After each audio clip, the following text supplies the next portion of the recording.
8 dена притвор за 46 годишниот ДС од Србија поднесе основното јавно обвинителство во Гевгелија, осомничен за вчерашната сообраќајна несреќа која се случи во близина на Удово.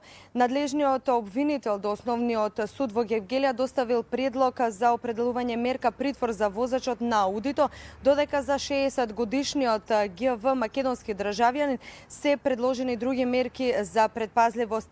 Двајцата осомничени се сослушани од страна на надлежниот обвинител, а со анализа на доказите треба да се утврди точната одговорност за предизвиканата сообраќајна несреќа. Инаку несреќата се случи вчера утрото на магистралниот пат Удово-Демиркапија кај местноста Света Петка при судар на марка Ауди А4 со германски регистарски таблички, автобус на Струмица Експрес и автомобил марка Фиат Сејченто со скопски регистарски таблички. Во оваа сообраќајна несреќа за жал ги загубија животите 41 годишниот НП од Скопје и неговата 32 годишна сопруга БП исто така од Скопје.